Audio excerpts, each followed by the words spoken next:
everyone, Catweazle here, and welcome to a brand new playthrough. Yes, we're playing Eldritch Horror and Azathoth. Yep, brand new game. I was going to do a couple of playthroughs on my own on this just to get an idea. I'd only played it once before, which was when I got the core set.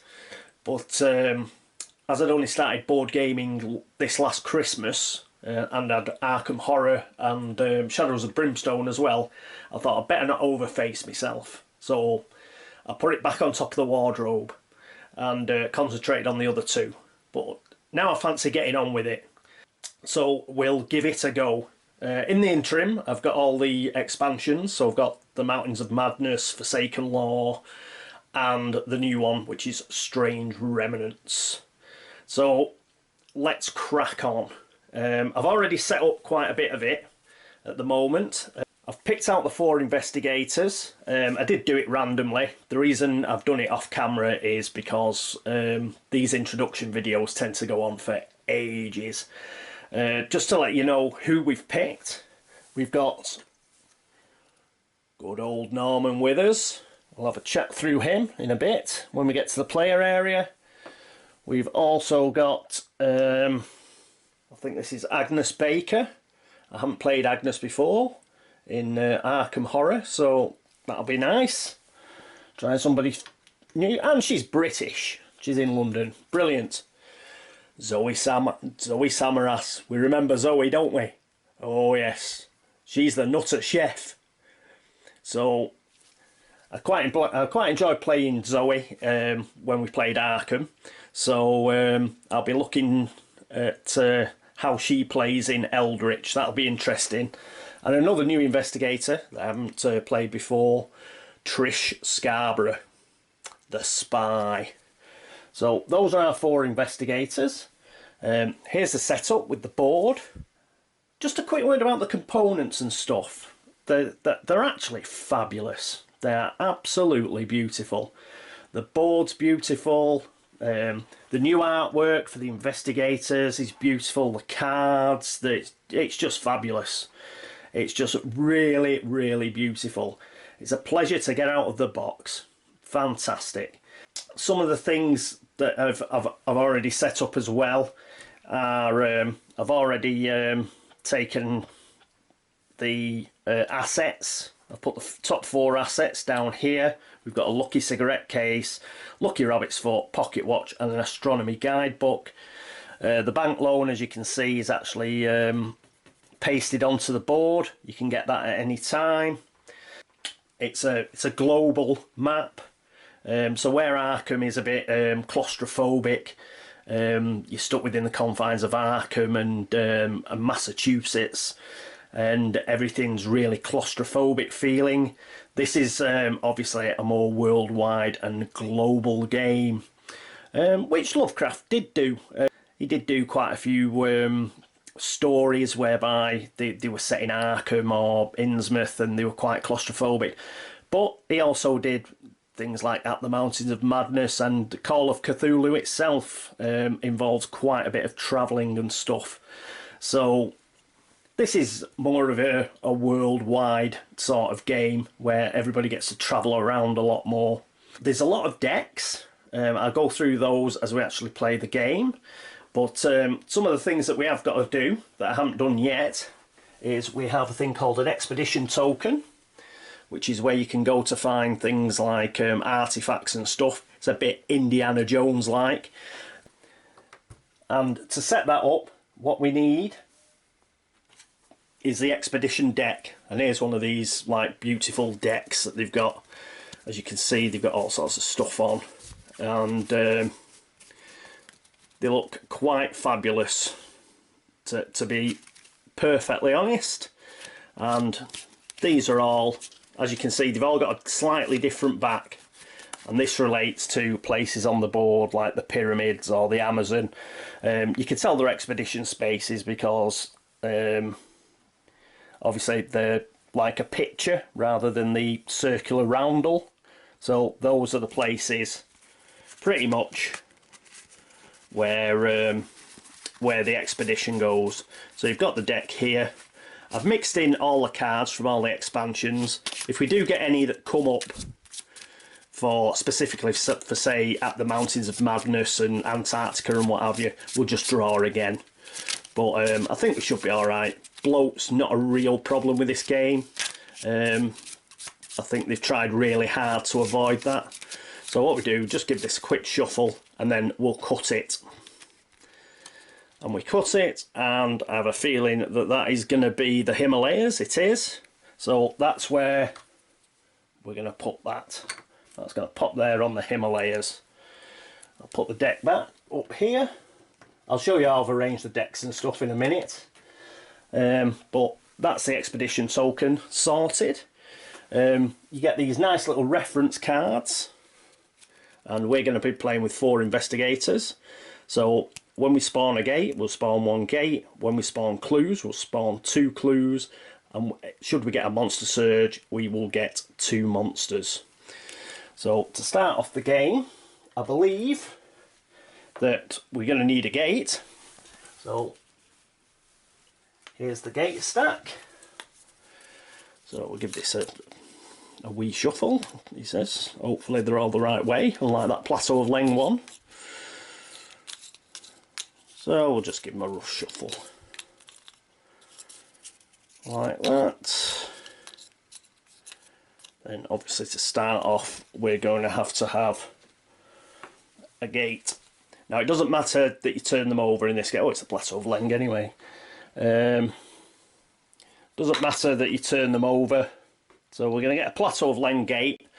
In order to find out where that's going to go, what we do is we turn over a clue token. So just let me show you the area where I've got Azathoth. We'll go through Azathoth and I'll show you how we place the gate.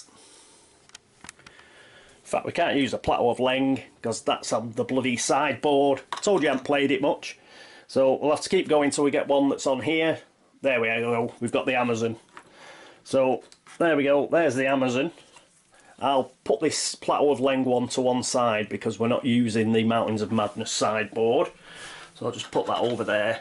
If we come across another similar one to that, then we'll do exactly the same, rather than me going right through the deck and having to reshuffle it. So we'll keep the gate stat there. We've got a gate on the Amazon. We've got to place 2 clue tokens. So I'll show you how we do that now. Here's the Azathoth part of the board.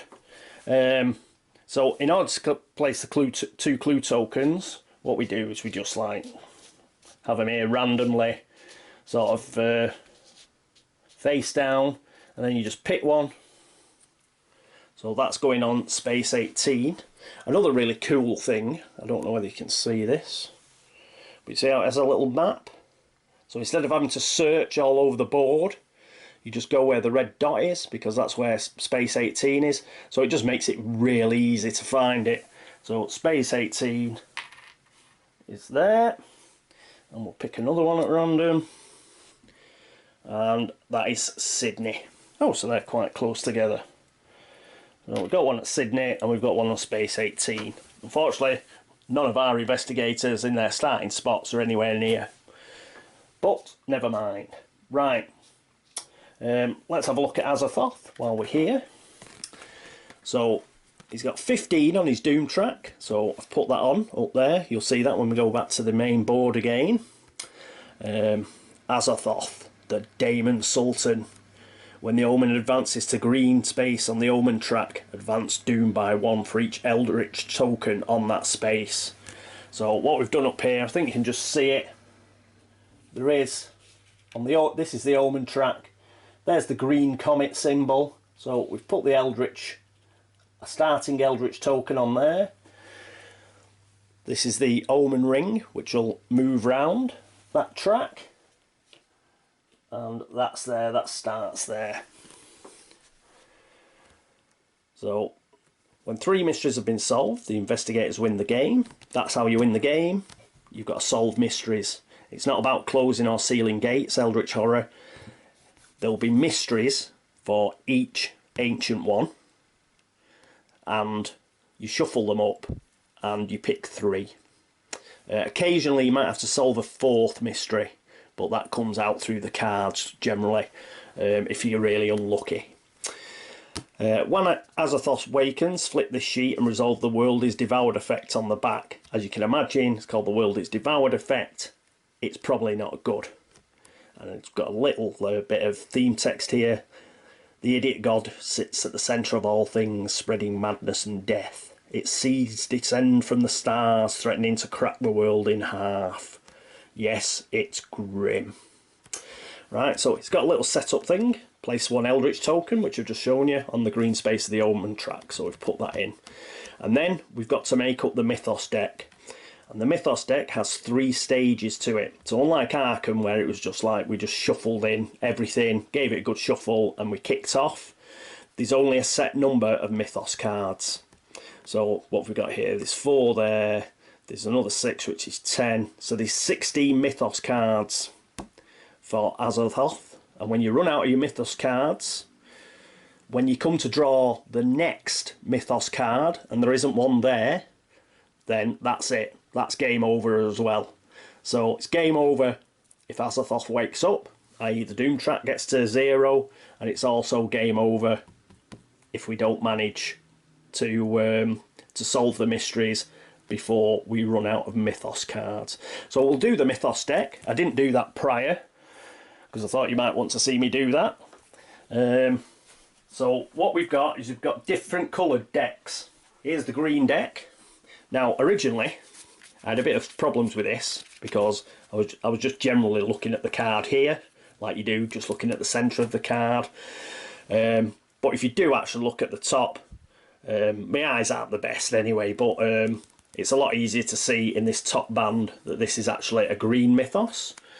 So what we need for stage 1 is we need 1. So let's give it a good shuffle.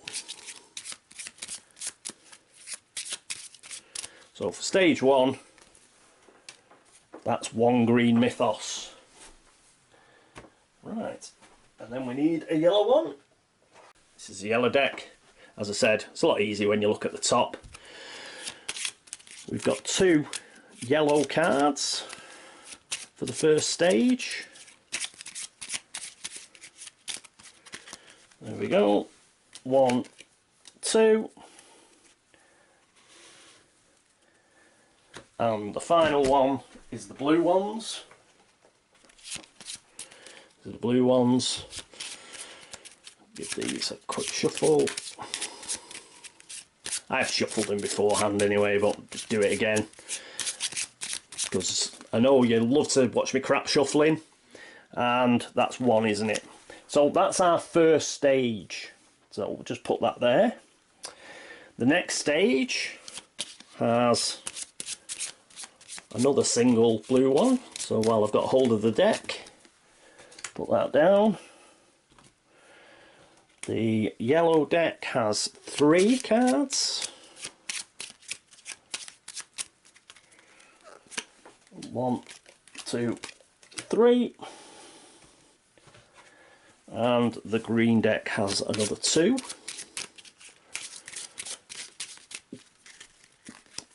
1, 2. And for the final stage, there's another 2 green. 1, 2. And 4 yellow. 1, 2, 3, 4, and there's no blue in the final stage for Azathoth. So we'll put those away. Whoop. Okay, I think the general deal with I think the general deal with these are green are bad, yellow are worse, and blue are appalling. So take each one, take the first stage, and we'll just give that a quick shuffle. So that goes on the top.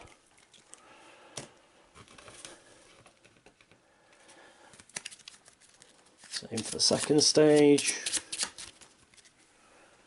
So first goes on top of that. and then they'll all go on this third stage. Which again, we'll give a quick shuffle.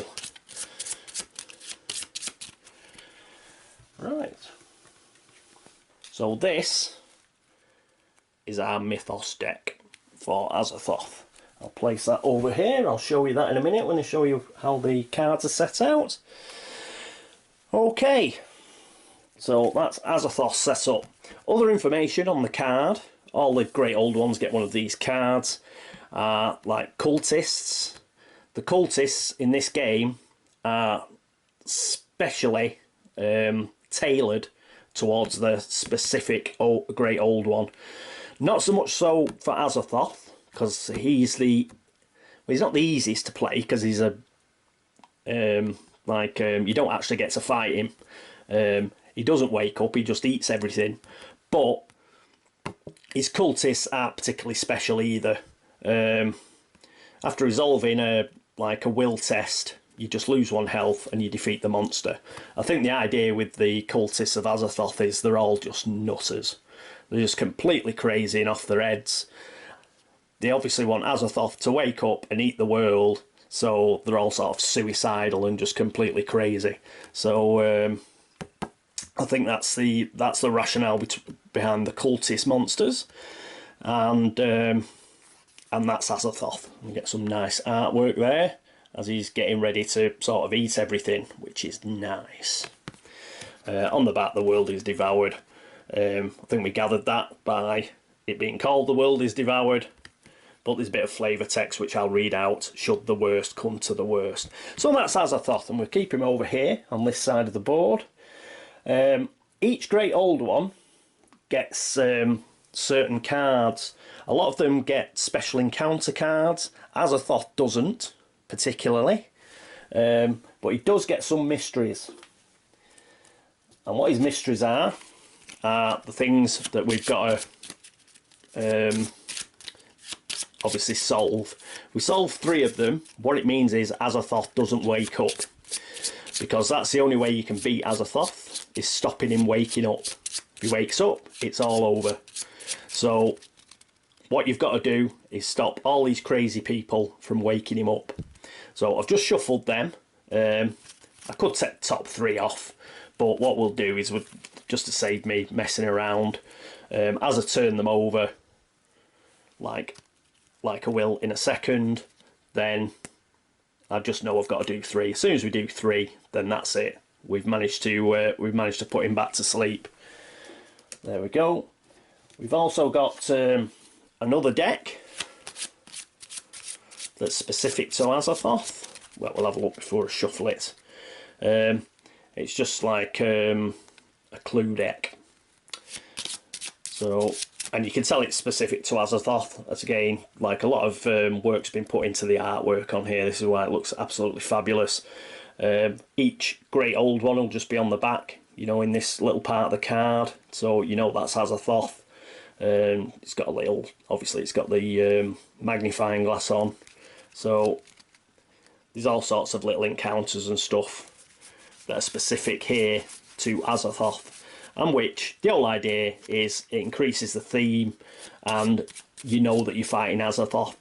In Arkham Horror you do get a bit of stuff whereby, you know, you can end up encountering the Black Goat of the Woods and stuff, even when you're up against Hasta and stuff like that. So this is just a way just to make it more tailored towards the actual great old one that you're fighting. So we've given those a bit of a shuffle, and we'll leave those over here as well. So that's just going to be my little area for the big meanie. He's going to stay over there. What I'll do now is I'll just show you where all the cards are and what I've done with those. Right, here's a bit of the card layout. Monster bag. We've got a good old monster bag. All the monsters in here are what you'd call normal monsters. You tell the normal monsters like this cultist, they're completely square. Just look exactly the same as they do in Arkham Horror. Artwork's slightly different, but pretty much the same sort of token. But what we do have things called epic monsters. And here's an example. There's a child of Yig. one of the serpent people type things, and it's just got the corner cut off here. And these, as the name suggests, epic monsters, they're a bit more difficult to kill. So specific goos, for example Yig in this case, you'll probably end up bumping into one of these, and there's like special things on the back whereby they specifically relate to Yig. So they'll come out in the encounters. As mentioned, all the cards and everything tend to be specifically related to a specific goo. So you will get things like whereby you will get goat spawn with Shub-Niggurath and stuff. So again, a lot of thought's been put into making it very thematic, depending on which great old one you're up against. Here's the Mythos deck that we just shuffled. I've put that there. This is the Expedition deck. Put that there. We have a Gate deck, which is slightly different. In that, if you remember in Arkham Horror, you used to go through a gate and then there was a separate part of the board that you used to move through. You don't do that anymore. You just, everything's done on the back of the card. So when you pick the card up, it'll tell you specifically, for example, where are we? We've got this gate in the Amazon. When you go through that gate, you just pick a card up and it's whichever other world is on that card, and you will deal with whatever's on the back of the card in order to try and shut the gate. So it's a lot easier. You don't have to go through like 2 sections of another world before you come back. You just read it off the card.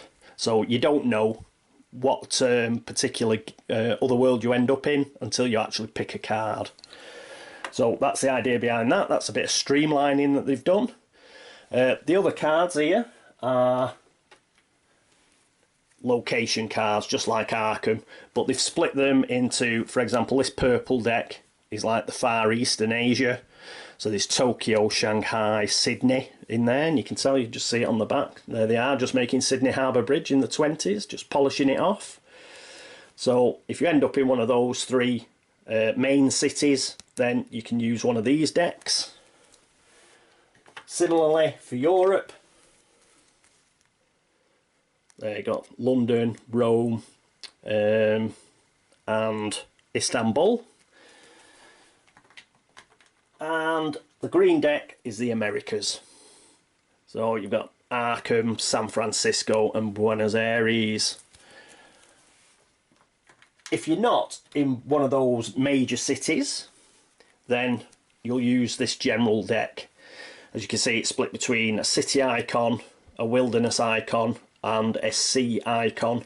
So if you flip this round, obviously if you're in a city like Trish Scarborough, she's just in central Russia there, but it is a city, then she'd have to pick up one of these encounter cards because it's not a named roundel. So that's how that works. There's a lot more cards because I've got all the expansions. When I just had the core game, there was very few, but good old Fantasy Flight, every time they do an expansion, obviously you get a shitload of cards. So it has beefed it up a lot, because it was very easy to go through all the encounters and start doing the same ones all over again. Right, oh, some other things. This is the condition deck. All these are the condition deck.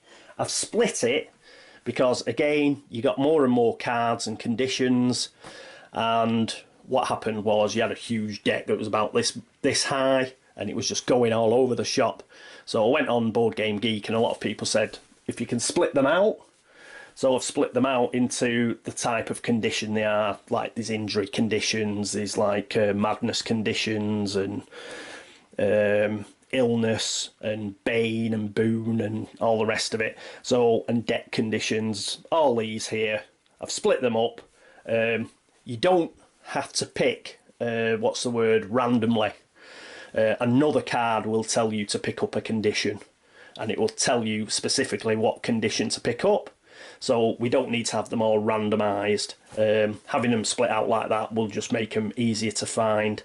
There are more than one. For example, amnesia. 1, 2, 3, 4. Right, we've got 5 there. Now, if something tells us to get an amnesia condition, we will have to randomise these cards, but it just makes them easier to find. So what we do is, like, we'll get all the amnesia ones, we'll give them a shuffle, and then we'll pick one randomly. The reason for that is, on the backs of them, they're different. Can you see how they're all different on the back? So, again, it's another good way to get a lot of variety in the game. So you get an amnesia condition, but it may not be the same as last time. So again, you're not sure till you flick it over exactly what the bad thing is. Hopefully you can get rid of it before the reckoning, and I'll go through that later. But if you get a reckoning, then you have to turn them over, and there's bad stuff on the other side.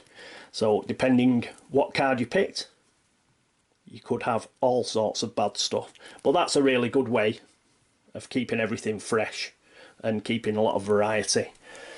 So when we get told, such time we get told to pick up a condition, we'll get the specific condition cards, we'll give them a bit of a shuffle, and we'll pick one of them. But it saves you having to go through the whole deck. It was a bit unwieldy. What else have we got? Oh, we've got some unique assets, I think.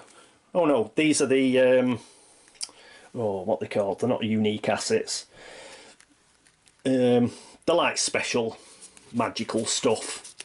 So these are the real magical stuff, like artifacts. I think it is artifacts actually. So these are this is the artifact deck. So again, it's got the old Elder sign on the back and everything. So this is the one which chuck all over the board, because I can't shuffle.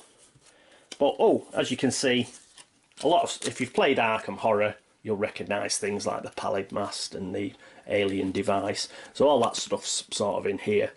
What used to be the unique item deck, I suppose, in Arkham. So these are all your really good goodies. So a bit of a shuffle, put them back. There's some rather funky little index cards that show you the actions you can do during the various phases. So I'll keep them close to hand so I know what I'm doing. And I've got some other stuff here to the side. I think you can just see them. Obviously those are the Mythos cards we didn't end up using, and there's also some specific, there's like specific cards for, this is Syzygy or whatever it's called, and all the different, like Cthulhu. These are the mystery cards. We've already got our mystery cards out for Azathoth, but those are the ones for all the different great old ones in the game. So we'll keep those to the side. The other stuff down here is specific to Mountains of Madness and the Antarctic board, so I've just put them to one side. Similarly, there's some Syzygy stuff. We've also got preludes, so we'll probably use a prelude. There's some in here, for example, like for Antarctica and stuff like that. If we get one of those, we'll just redraw. But I'll leave that there so we can pick one in a bit. And the other stuff is, here we go, look at these. That's the spell deck. So you've got a few more well, I think you get in the way of having a few more spells than you had in Arkham Horror. But similar to the condition deck, you will have a few spells that are repeated, but on the back you will have different resolutions of how many successes you get and stuff. So again, this keeps all these spells fresh and a lot of variety. Even though it's the same spell, it'll probably do different stuff. So do that. Whenever we get a spell, obviously we'll give these a bit of a shuffle.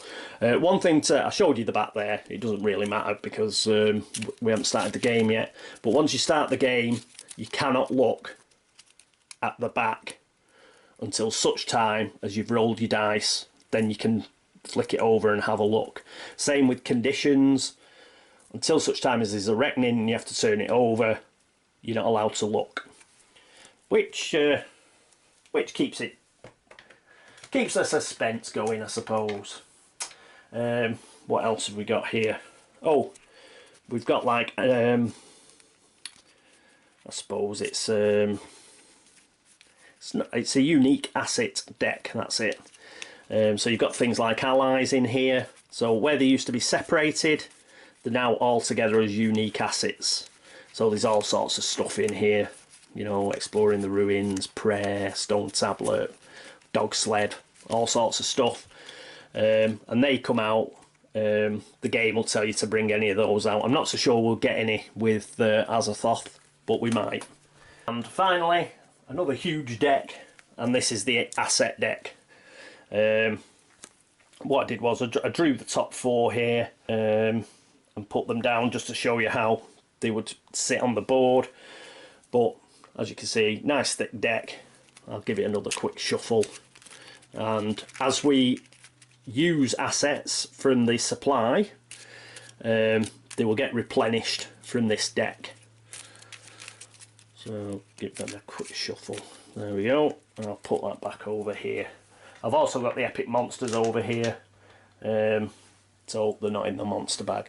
So that's basically the setup of the board and everything. We'll get back, we'll pick up a prelude, and we'll get ready to go shortly.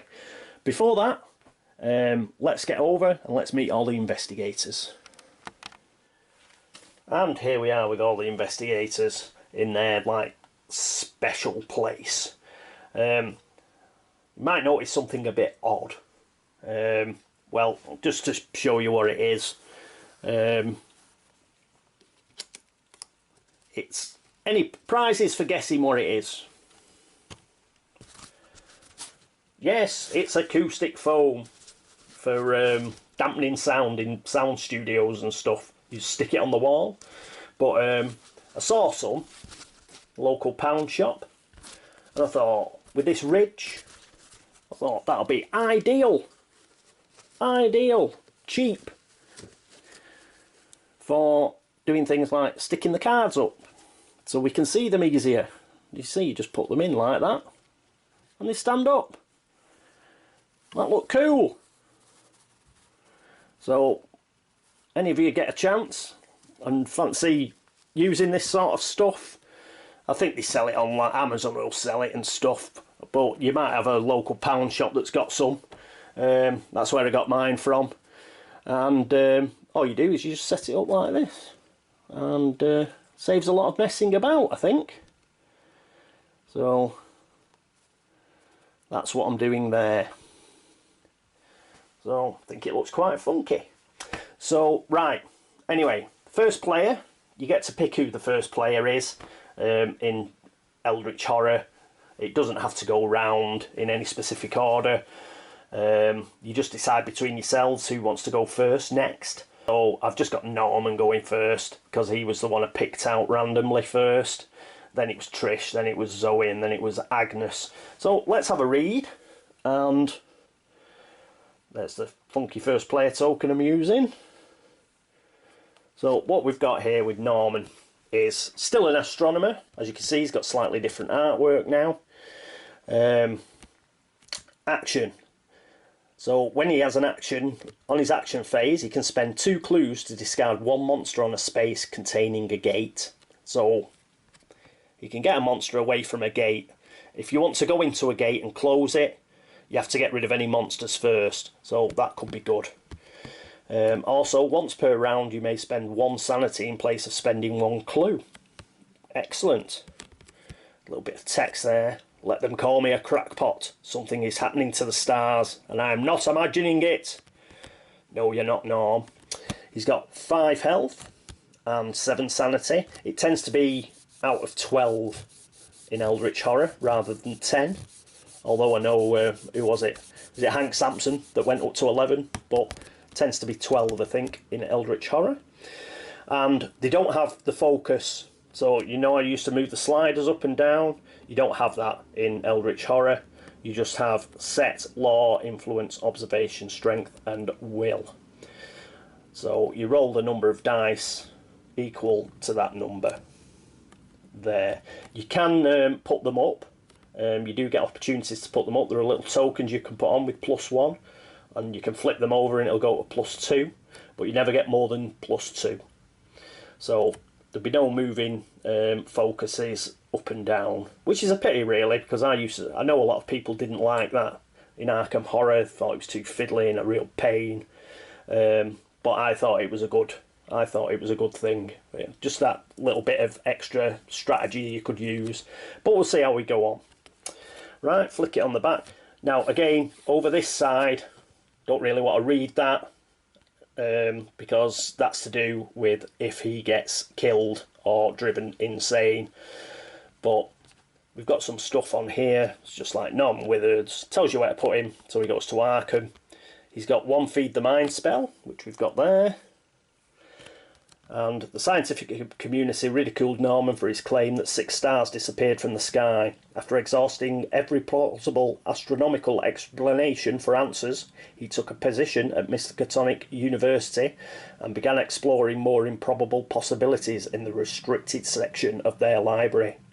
While reading an ancient text of dark prophecies, Norman found an exact description of the phenomenon he'd observed. The tome is to believe a terrible incursion into our world is imminent. Right, so that's Norman. He's our first player. He's got Feed the Mind. He's got 5 health and 7 sanity. Cool. Next up, we've got Trish Scarborough, the Spy. She's got the 45 automatics to start with. She starts in Central Russia on Space 16. Everyone expected great things from Trish when she was young. In school she excelled in athletics and the sciences, but she surprised everyone after graduation by settling into a humble position at a commercial code company. What almost no one knows is this particular company is a front for the Bureau's code-breaking agency, the Black Chamber. Now she finds herself in the city of Krasnoyarsk, meeting another agent who has important information about impending threat from a world beyond our own. Whoa. Okay, so she's got 7 health and 5 sanity. Looks a bit of a groin puncher. Her special actions are, if you do not have any clues, gain a clue. Brilliant. Clues, Eldritch Horror, Arkham Horror, Gold Dust. If an investigator on your space spends a clue to re-roll a die, he may re-roll up to 2 dice instead. We lie all the time, but the truth is in there. You just have to know how to decode people.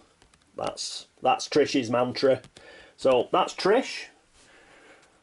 She's currently going second. Well, she will go second. Whoever you pick as first, it does go in a clockwise. It does go in the normal sort of direction. Zoe Samaras. Well, we've met Zoe before, so it'd be interesting to see how different she plays in Eldritch Horror. She's got the Holy Cross, so again, very similar to how she's in Arkham. She starts in Rome, Italy. When Zoe was 6 years old, her parents were killed in a fire. As the flames consumed her home, God spoke to her. He told Zoe that she was special and that he was giving her a special task. As an adult, she now travels from city to city, taking work as a chef to support herself. When she isn't working, she stalks the night, guided by the Lord's voice. Wherever she finds wickedness, she strikes it down without remorse or hesitation. Most recently, God has called her to Rome to dispense his righteous fury. Bah!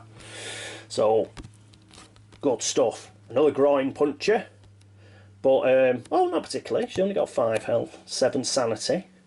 So she got more sanity than she had in Arkham. It was the other way round. She was low on sanity in Arkham Horror. So what's let's have law, influence, observation, strength, will. Will's good, law's good, strength's good.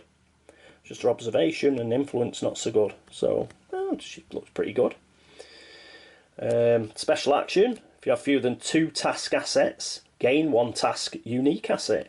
Ooh, very good. If you have not lost sanity during a combat encounter, roll 2 additional dice when resolving the strength test during that encounter. She is a groin puncher. Cool.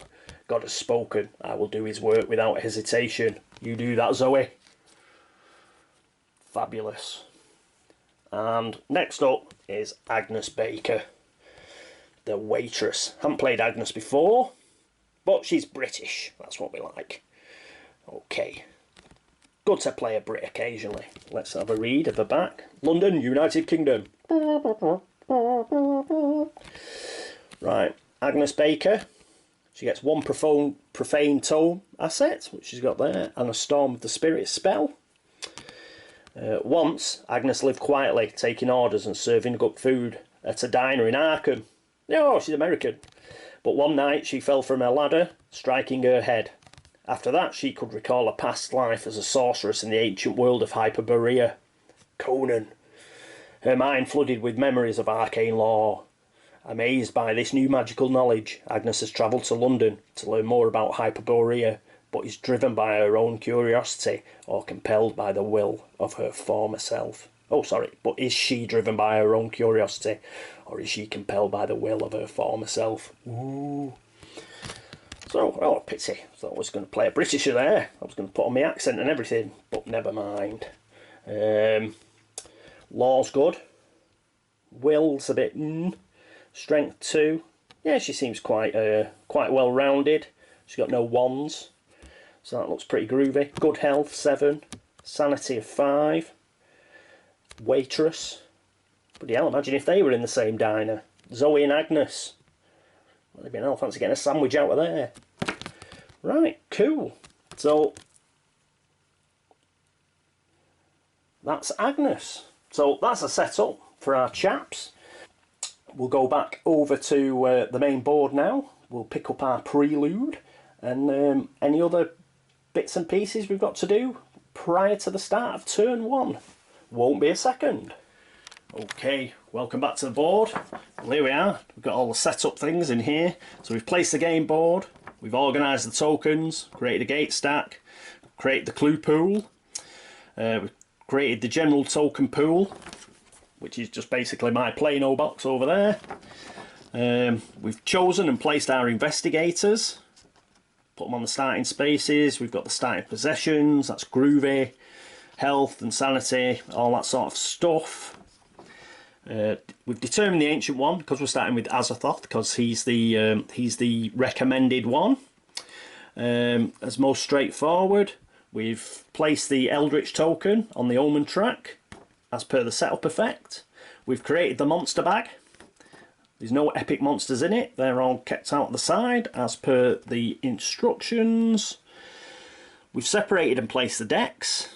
That was I was struggling to remember what that deck was called. Do you remember? That's the Research Encounter deck for Azathoth. Right, so put that.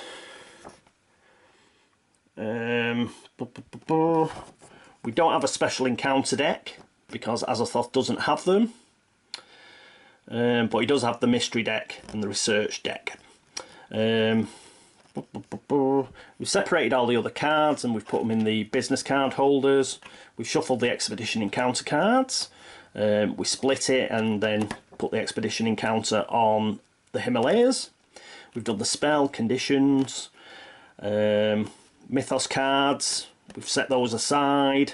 Set up the mythos deck specifically for him, which we've done there. Built that.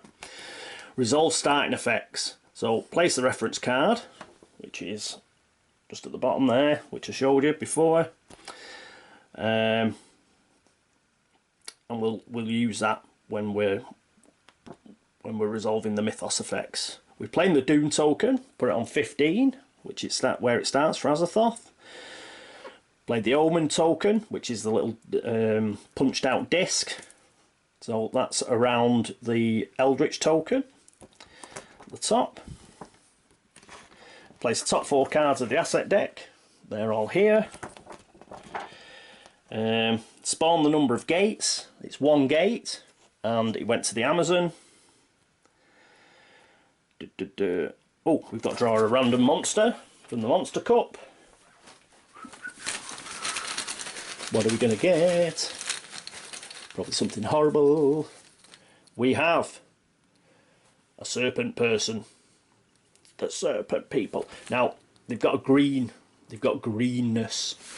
What that means is there's special instructions on the back. So, but first things first, we'll get a little stand for him. So, there he is. And let's have a look. When this monster is spawned, move it to the Amazon.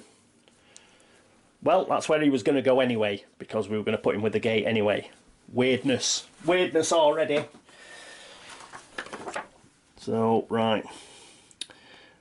Place it on the same space, which we did, and it wanted to move there anyway.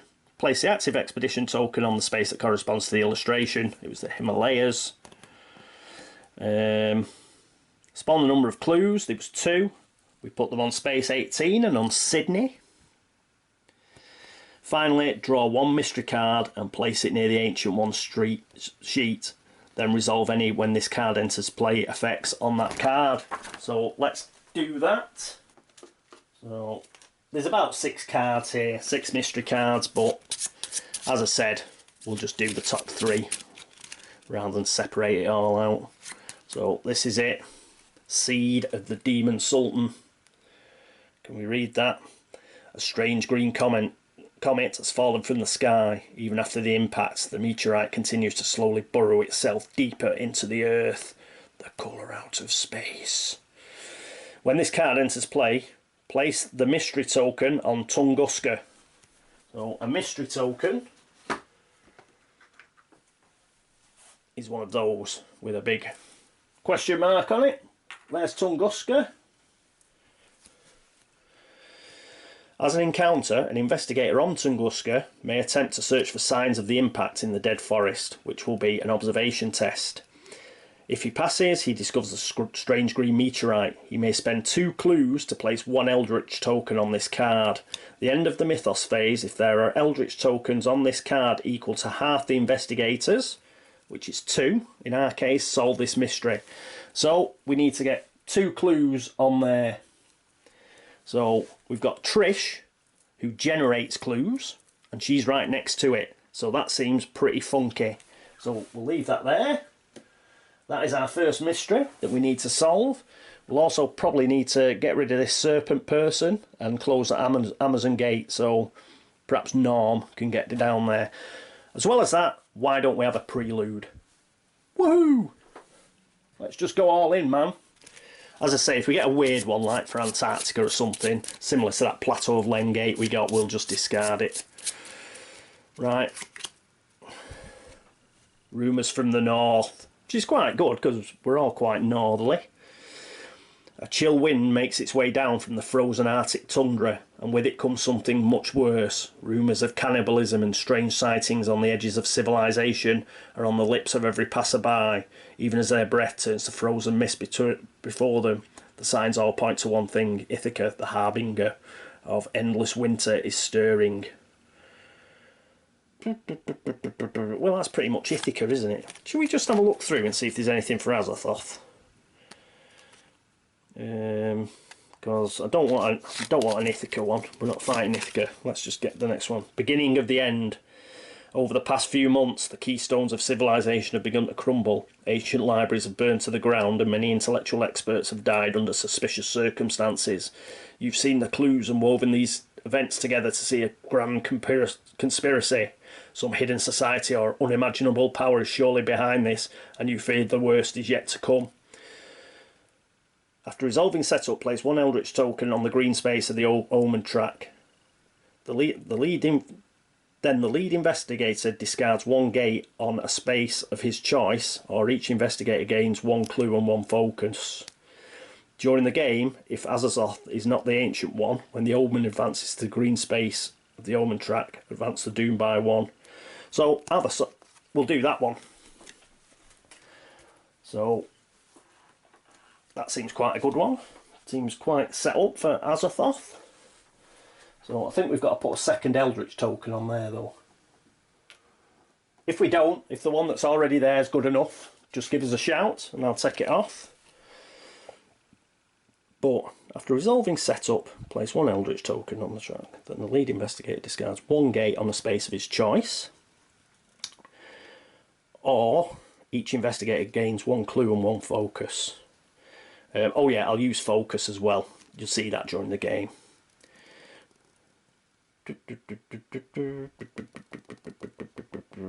Well, Azathoth is the Ancient One, so that's not a bother.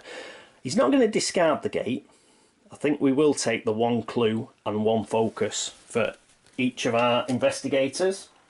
So put that over here, just pick some random clues, put them on there, and 4 focuses. I think you get 1 of each. I'll just check. Is it 1 of each?